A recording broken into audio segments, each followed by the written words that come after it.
Speaker.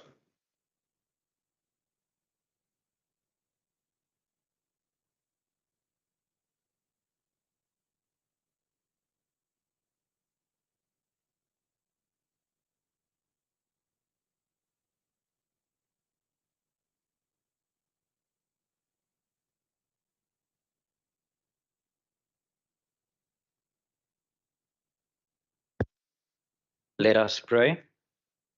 Almighty God, where you have called us to govern this province, we ask your help to make decisions and laws that will be just and that will promote the interests of the people.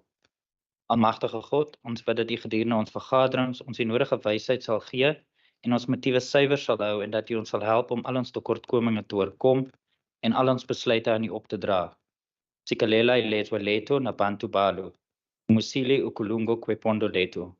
Nkosi sikalela i Afrika, Pina abantwana bayo, kokela inkokeli zayo, yanike upolo i Afrika. All this we beg in your holy name. Amen. Please be seated.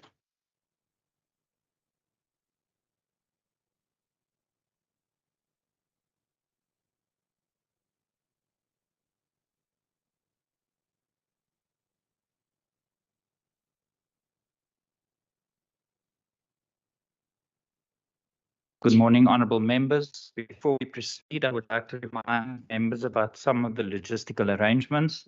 As has been our practice to date, honourable members will participate in the sitting of the House both from the chamber with the presiding officer and table staff and via Microsoft Teams. Our standing rules have accordingly been amended to accommodate such hybrid sittings. Honourable members experiencing challenges in connecting to the sitting are requested to contact the WCPP ICT colleagues who will assist to resolve their connectivity challenges. The quorum requirements for the sitting of the House are provided for in the Constitution and the standing rules. Members present in the chamber and via Microsoft Teams have all the privileges and immunities imparted by law. Members who are considered out of order by the presiding officer will have their microphones muted and called to order. In instances, honourable members, where these directives do not cover a particular eventuality, the standing rules must apply, and in instances where the rules cannot be applied, the ruling by the presiding officer is final. Members, all microphones have been muted. However, for those honourable members participating in the sitting of the House via Microsoft Teams, you are requested to use the raise hand functionality of the system when you desire to raise a point of order, and I will recognise you. When an honourable member in the chamber wishes to raise a point of order, such an honourable member may address the presiding officer as expected, but must mute their microphones when they have completed speaking. Honourable members, the media have also been granted access to this MS Teams meetings as guests of the WCPP. However, members of the media may not use the chat room or speak or activate their cameras while the sitting is in progress. If an individual is not a member of the House activates their microphone and video camera, such an individual will be exited from the sitting immediately. I will also request that those here today who are not members of the House to please observe the decorum of the House. For the sitting honourable members, language translation services are available in the chamber as usual and on Microsoft Teams via the respective channels. Honourable members, I wish to remind you that no interjections are permitted during these hybrid sittings, and to this end, I wish to draw your attention to Rule 40 of our standing rules. Honourable members, I now call on the Honourable Minister to table the Provincial Economic Review and Outlook. I recognise the Honourable Minister of Finance, Minister Wengham.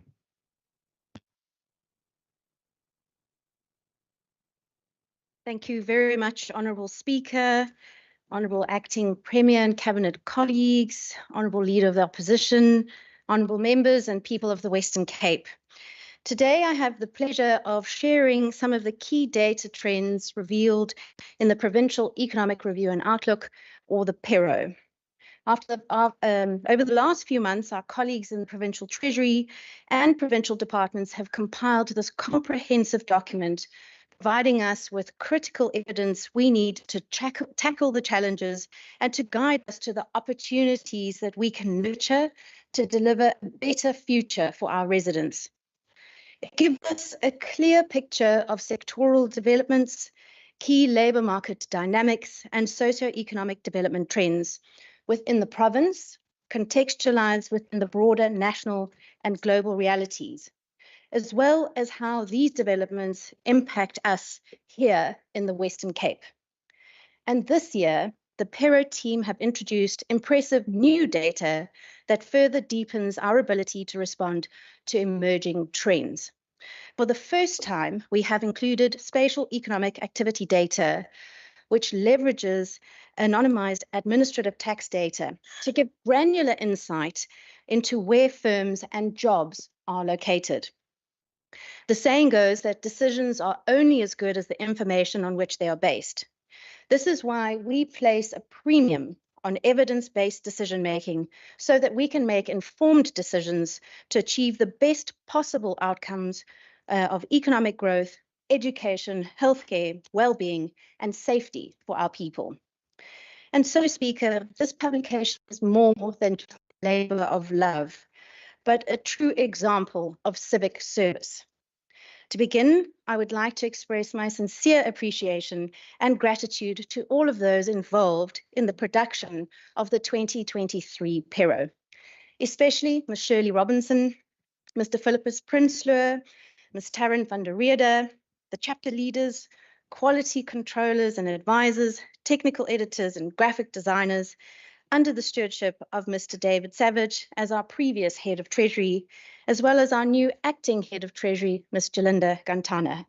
All of the Treasury officials in the Bay over there that have put so much hard work into this Pero, I thank you. The document that I tabled today also kicks off this government's annual budget process. The information contained in the Pero will help inform our policy responses and our budget choices, which will be shared with you, the people's representatives in the House, when I table the medium-term budget policy statement later this year. And so with the tabling of this publication, we are witnessing the embodiment of robust policy formation in action. Speaker, it was Anne Bradstreet that said, "If we had not winter, the spring would not be so pleasant. If we did not sometimes taste of adversity, prosperity would not be so welcome." As we mark the spring equinox tomorrow, and the September sun warms the vast stretches of the yellow canola fields from the Swartland to the Overberg, I'm reminded of the age-old saying that the grass is greener where you water it. This sentiment simply and accurately describes the deliberate, yet often difficult choices we as government must make. The saying also illustrates that with deliberate action, guided by clear, evidence-based strategy, we will emerge from the winter to reap the benefits of our choices and be rewarded with flourishing and vibrant harvests. The need to tend diligently to our garden has never been so great, especially if we look to the international arena, which places South Africa and the province into sobering and arid territory. The global economic outlook remains uncertain, characterized by sluggish growth, high inflation, and rising debt levels.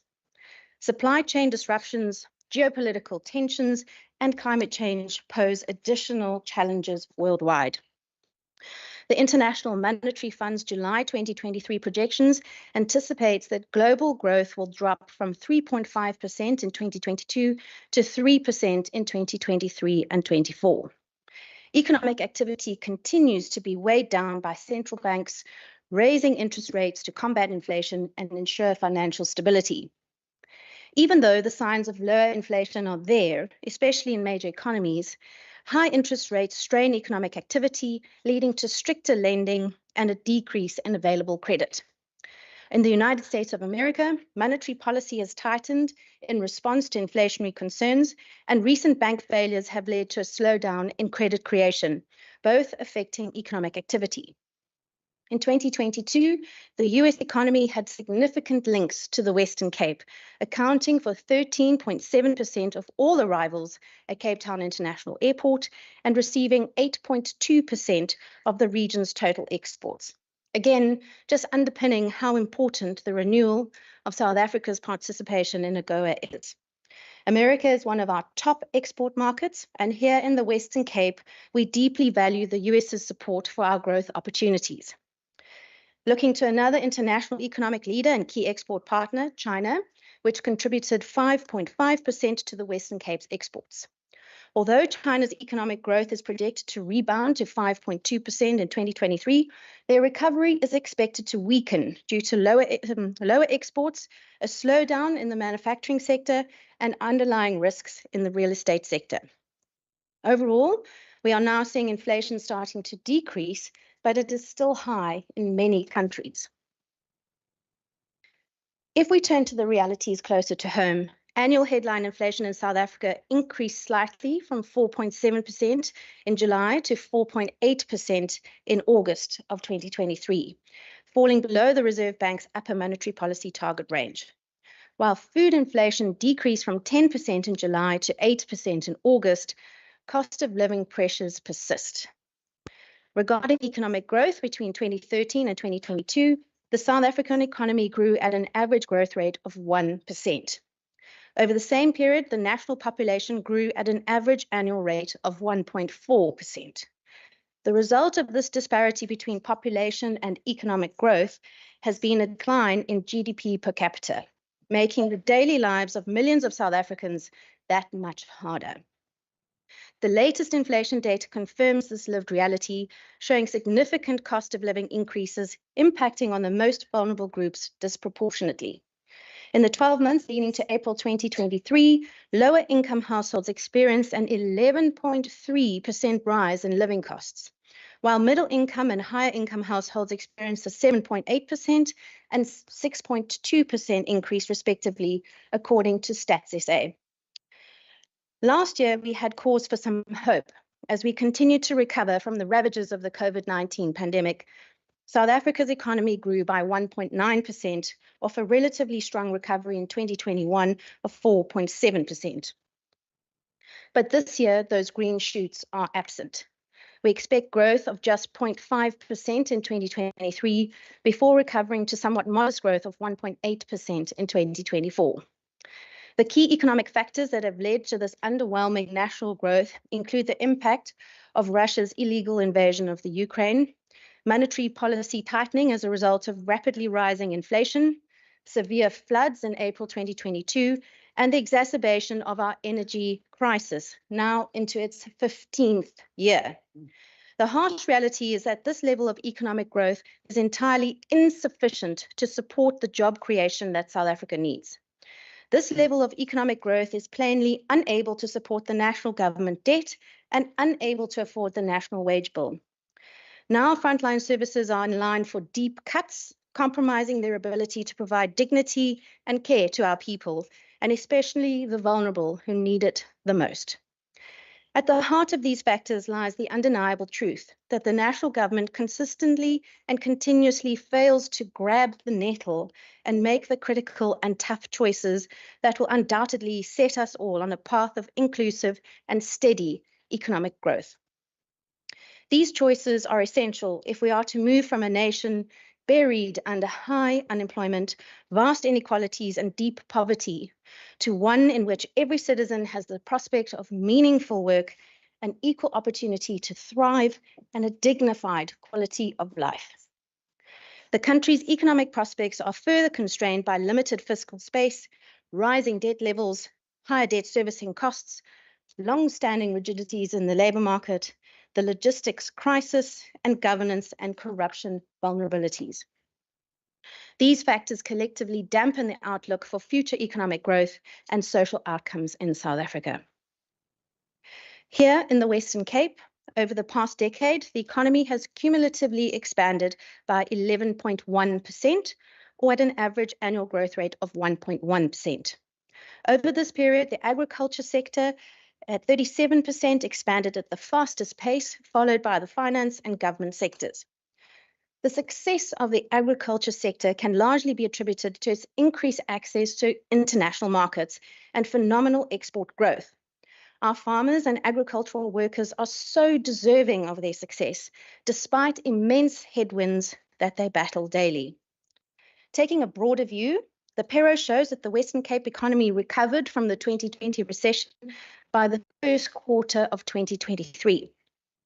By the first quarter of 2023, the provincial GDP was estimated to be 0.3% more than in the first quarter of 2020, while employment increased by 6.3% during the same period, highlighting the robustness and resilience of the Western Cape job market. Notwithstanding this resilience, and in the context of inordinately challenging and binding national constraints to economic growth, businesses are rightly expressing negative sentiment in response. The provincial economy is expected to expand by 0.5% in 2023, followed by a rebound of 2.1% in 2024. Our duty is to ensure that the choices that we make now will have not only an immediate impact on lives and livelihoods today, but have a lasting positive impact on our children's futures and the generations to come. The choices that we make are becoming increasingly difficult as our fiscal environment becomes increasingly tough. The Western Cape government has not shied away from the tough choices in the past, and I'm heartened to see the Pero reflecting the outcomes of the tough choices we've made to prune our work and ensure that our tools and resources are applied with the greatest care, respect, and for the benefit of the people of the Western Cape.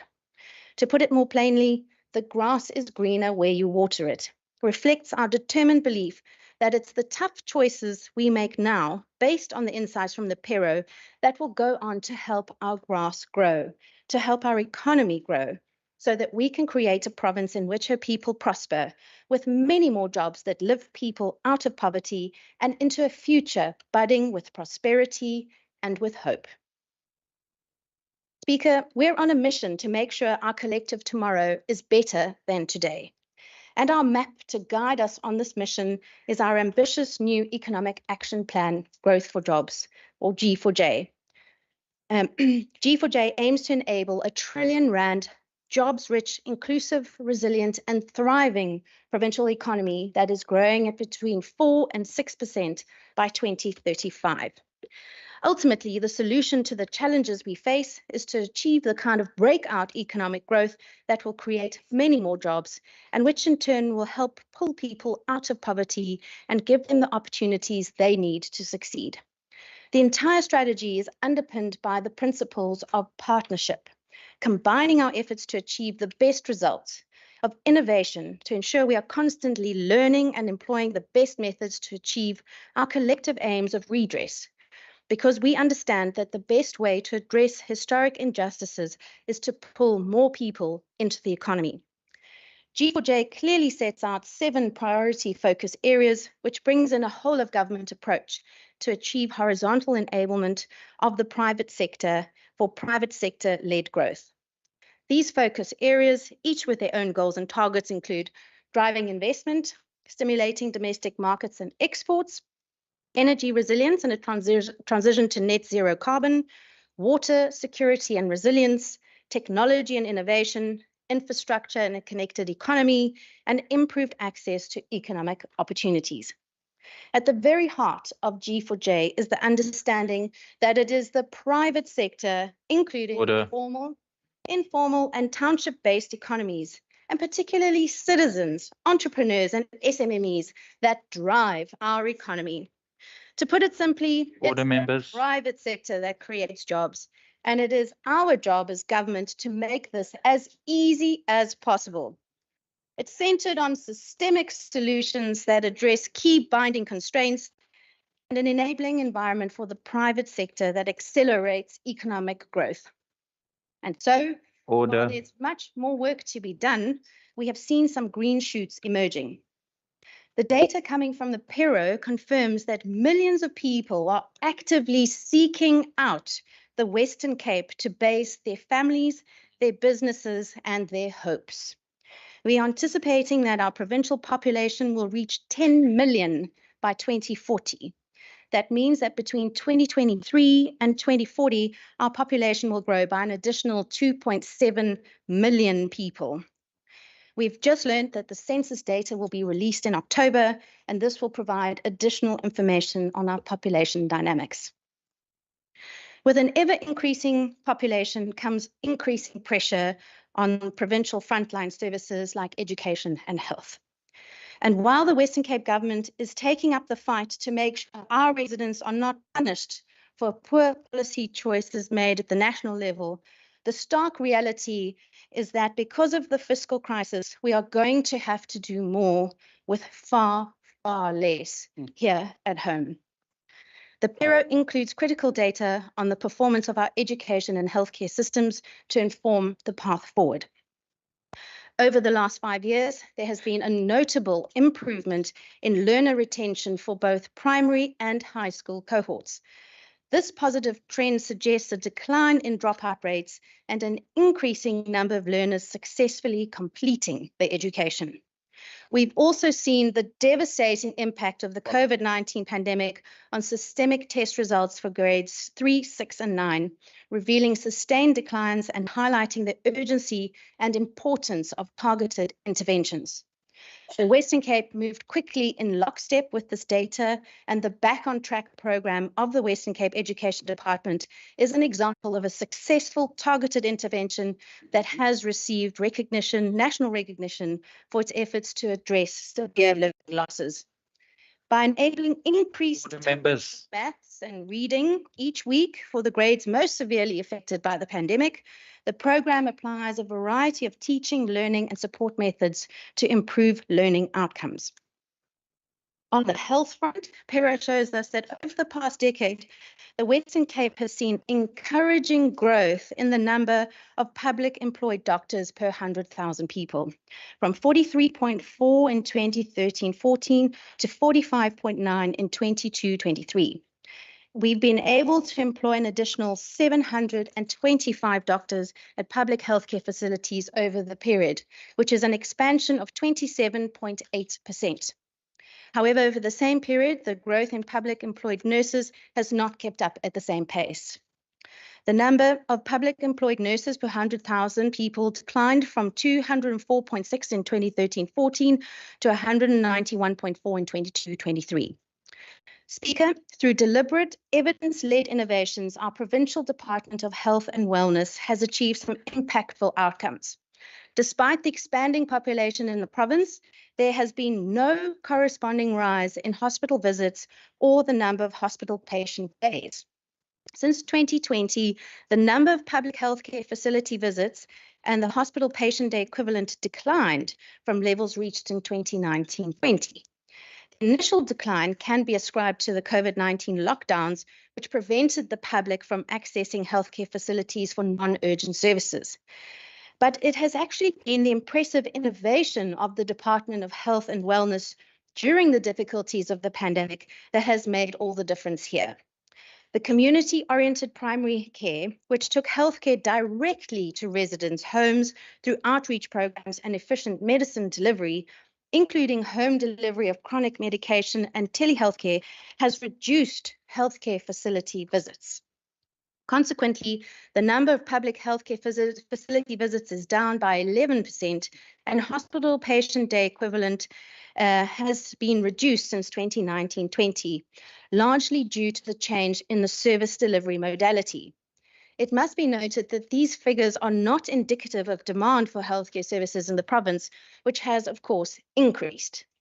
The increase in service delivery demand is attributed to changing demographic dynamics and population growth in the Western Cape.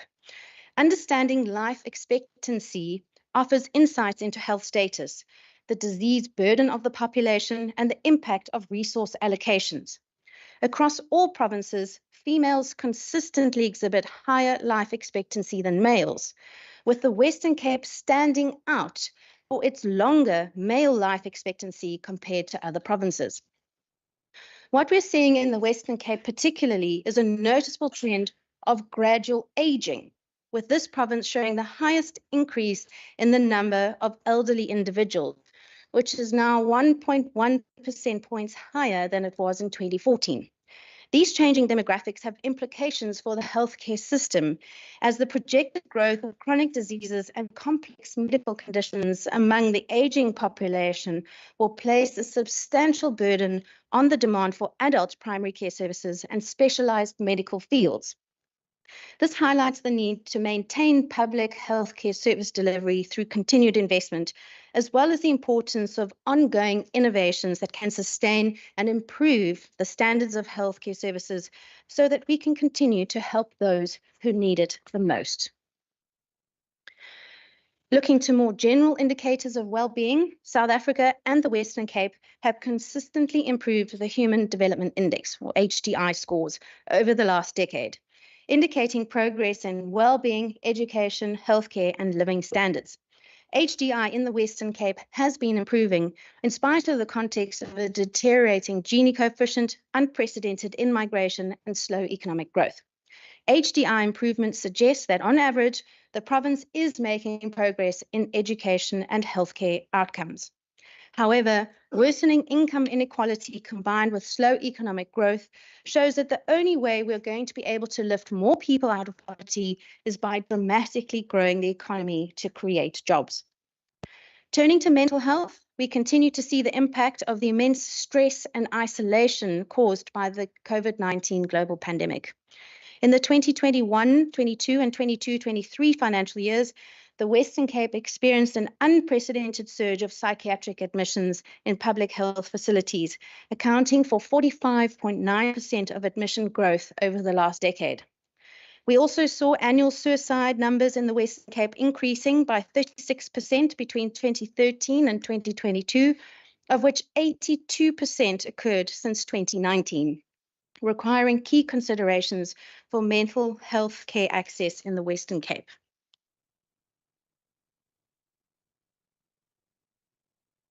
Speaker, as Premier Windy so rightly says, nothing stops a bullet like a job, which is a further reason that we are on such a drive to dramatically increase economic growth to create so many more jobs. Crime trends in the Western Cape over the past decade have seen significant improvements in certain crime categories on a per capita basis. Driving under the influence of alcohol or drugs has decreased by 68%. Drug-related crime is down by 38%, and sexual offences have notably decreased by 68%. Drug-related crime is down by 38%, and sexual offences have notably declined by 28% between 2012 and 2021.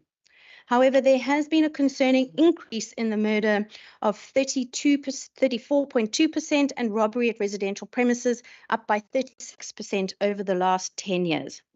As a result of the inadequate police resource allocation to the Western Cape, this government launched a R1 billion Law Enforcement Advancement Plan, LEAP, during the fourth quarter of 2019 to help keep residents in hotspot areas safe.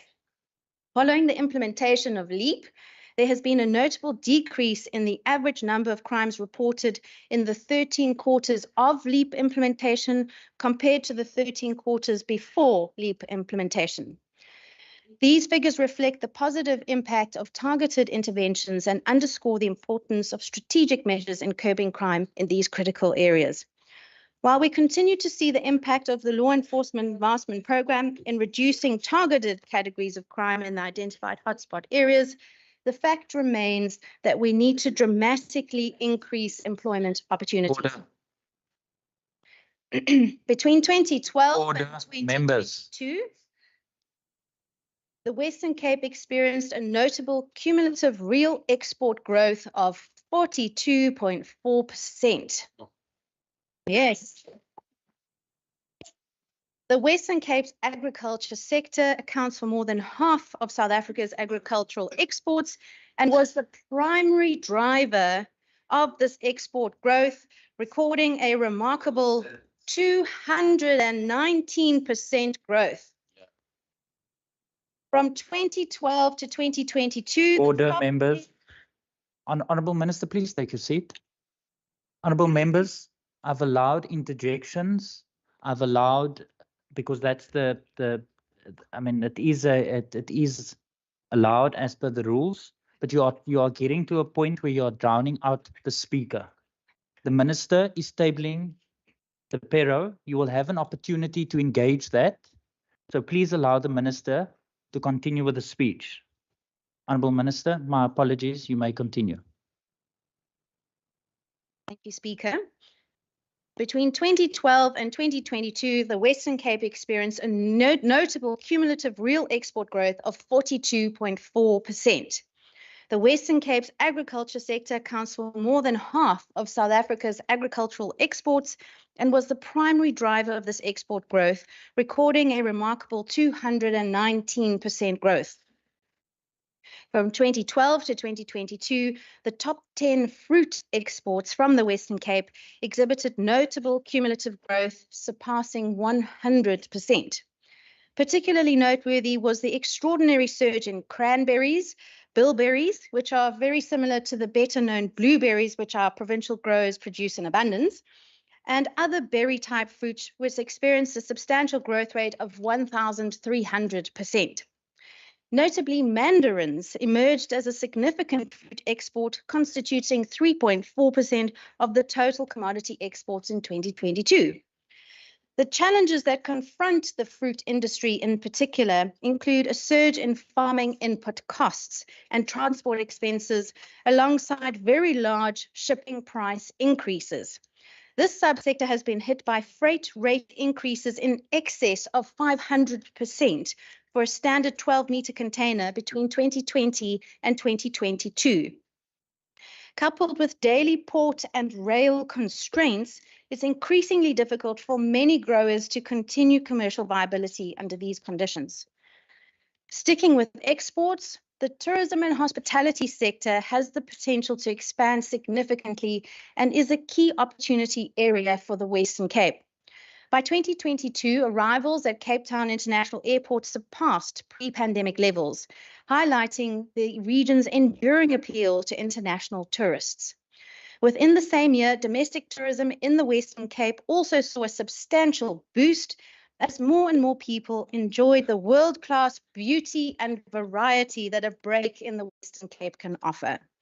Since September 2022, Cape Town Air Access, powered by Westgrow, the province's trade, tourism and investment promotion agency, has added 7 new airlines to the Cape Town International Airport schedule and 7 new routes. This has contributed to 100% and above passenger recovery from January 2023 onwards when compared to 2019. The airport was served by 21 airlines flying to 27 destinations globally, with 199 flights per week during the 22-23 peak summer season. The airport also continues to connect the province to the country at large. George Airport has also contributed significantly to provincial growth, and we look forward to enabling more passengers, business and cargo to connect to and from our province. In other good news, our reputation as a tech hub is growing, and our careful cultivation of this province as the easiest place to do business in the country, and indeed the rest of the continent, is starting to bloom.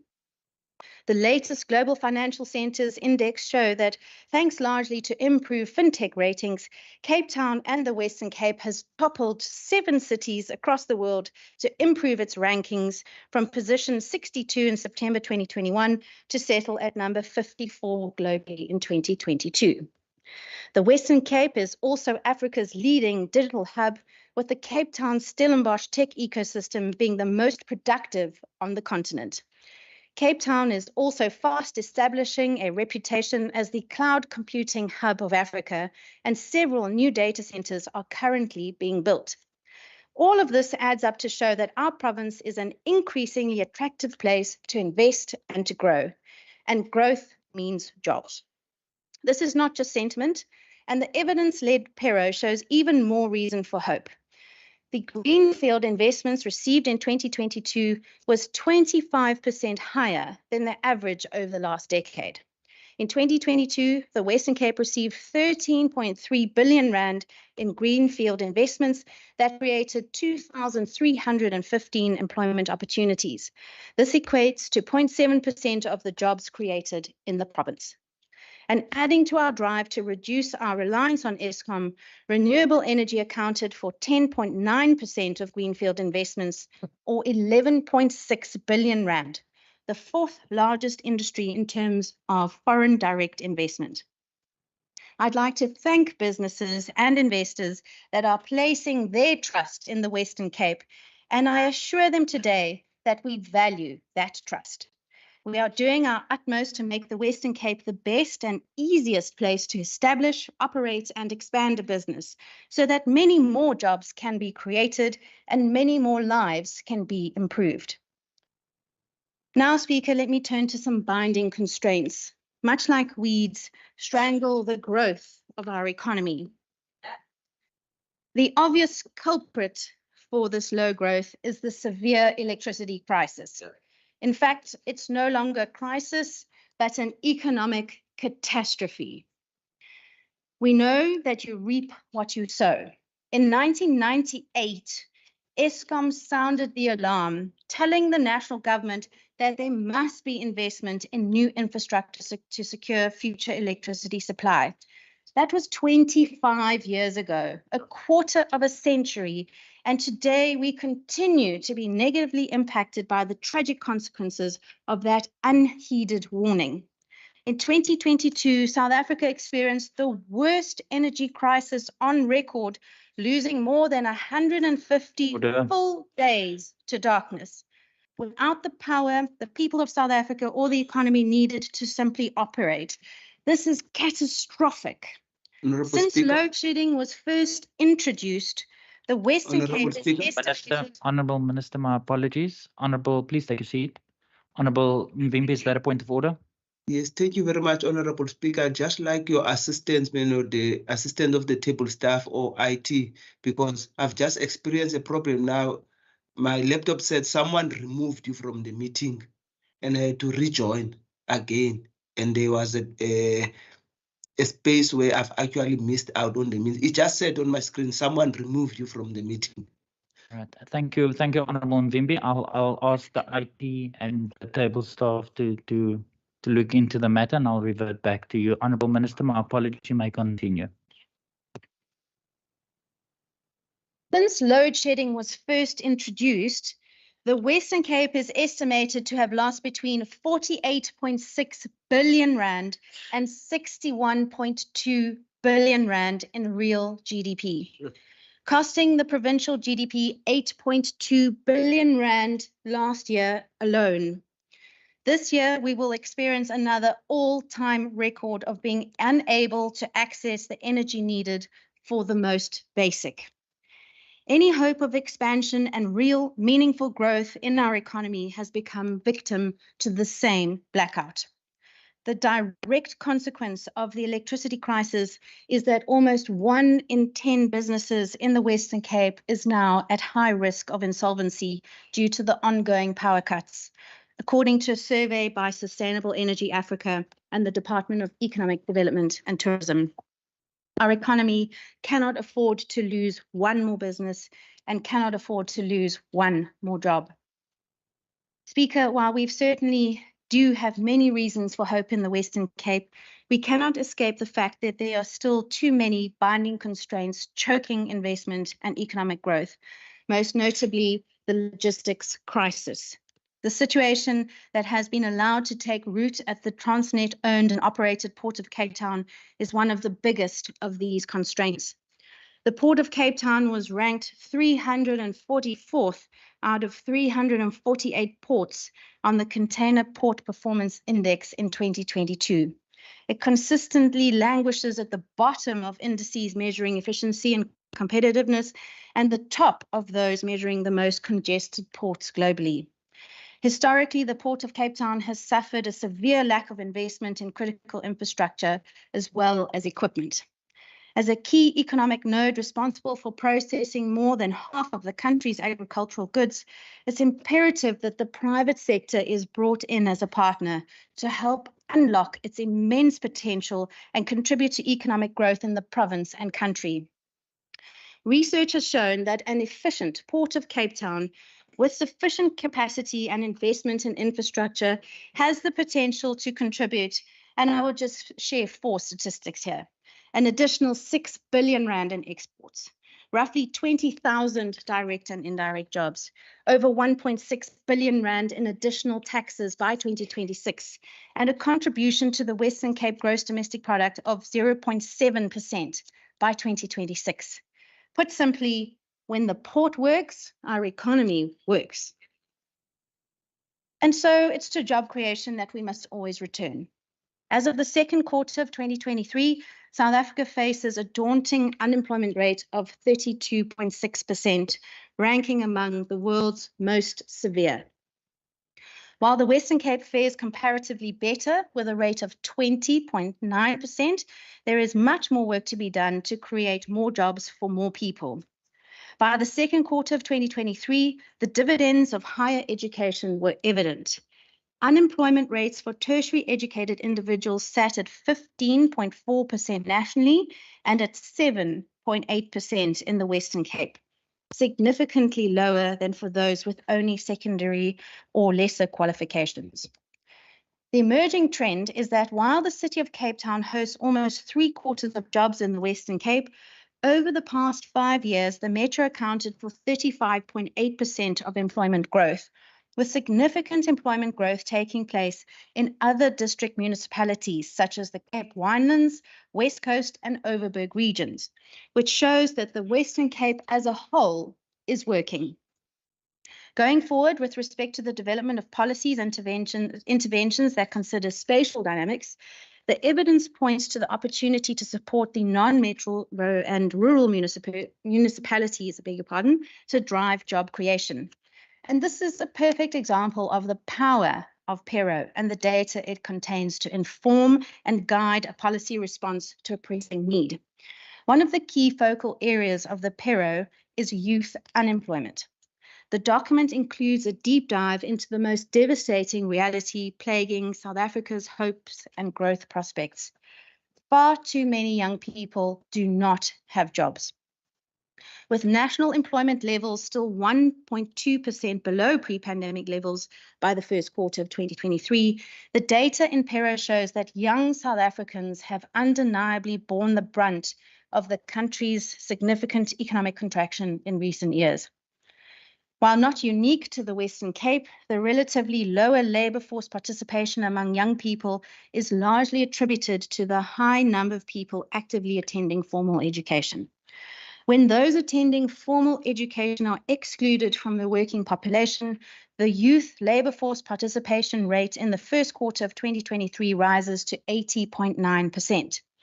This is a useful difference as it shows that in the Western Cape, even when our youth are not formally educated, they are active participants in the economy. Our challenge going forward will be to enable access to the skills needed to progress beyond entry-level roles. In the second quarter of 2023, the unemployment rate among youth in the Western Cape was at 31.2%, significantly higher than the total unemployment rate for the province. The challenges faced by the youth in finding employment remain pressing issues in South Africa and the Western Cape. A significant mismatch between the skills and experience of young people and existing work opportunities highlights the importance of education and skills development. We know that the so-called recipe for employment success includes qualifications and experience, and it is the latter that is so critical to get young people into jobs. This is not something that government can tackle alone, however. In our mission to make the Western Cape the best and easiest place to invest, we must work to ensure that we enable a better fit between academia, skills developments, and the needs of the private sector, which is why our experiential learning programs are critical and specifically aimed at providing young people with the experience required, while also ensuring that businesses, big and small, have access to the skills they need to expand, generating more growth and therefore more jobs. There is significant scope to upskill, educate, train, and inspire hope in our young people in the Western Cape so that they can make a sustainable and productive contribution to the economy. In South Africa, the youth now make up a significant portion of the working population and as a group carry immense potential to drive economic growth. We are determined to enable and unleash the full potential of our young people, because when we get this right, nothing will hold them back from making a substantial impact on the national economy. And we want that impact to start with the youth of the Western Cape. Speaker, I've set out in detail for this House and the public the key trends emerging across the Western Cape. We know that our population is expanding, which will increase pressure on frontline services such as education, health, and well-being. While we've seen some green shoots of spring, we face significant challenges and constraints, chief amongst them the electricity catastrophe, the inefficiencies at the Port of Cape Town and logistics in general, combined with stagnant economic growth and increases in the cost of living, impacting the most vulnerable residents. To face up to these challenges, we're going to work harder and smarter and do a lot more with far less to protect frontline service delivery. This will require us to innovate, to embrace data integration, and to employ spatial strategies that build on key opportunities we have identified. And finally, we cannot do this alone. We will need to work together to enhance strategic partnerships and seek to leverage innovative financing. As government, we will need to make the tough trade-offs that enable the private sector to not only sustain operations, but to grow and expand. Because quite frankly, our only way out of the challenges we face is through breakout economic growth that lifts people out of poverty.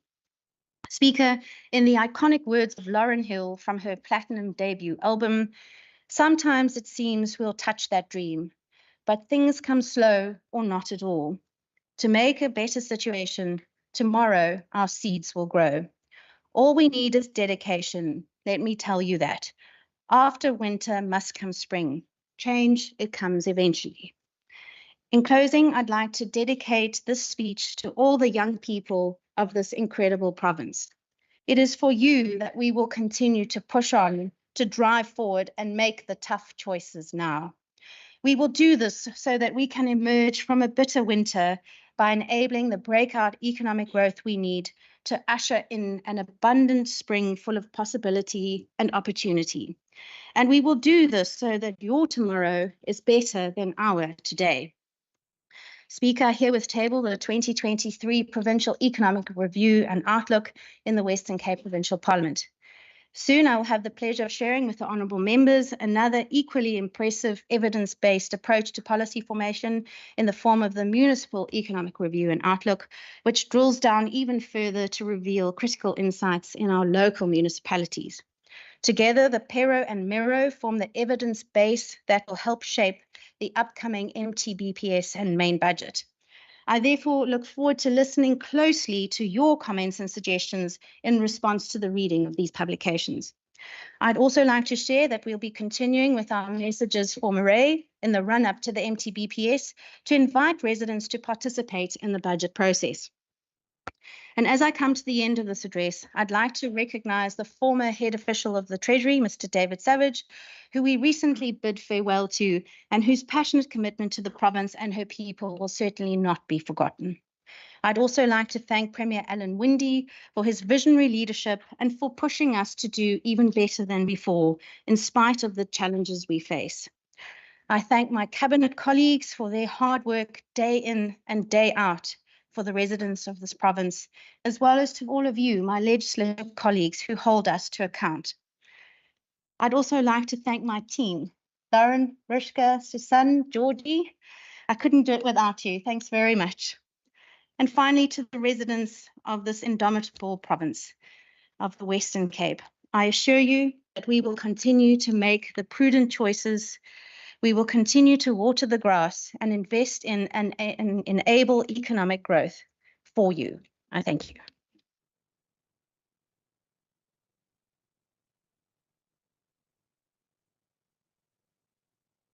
Baie dankie, agbare minister. Honourable members, the Provincial Economic Review and Outlook will now be referred to the relevant committee for consideration. But before we adjourn, I would like to remind members that the Budget Committee meeting would commence 20 minutes after the adjournment of the sitting. Honourable members, that concludes the business for the day.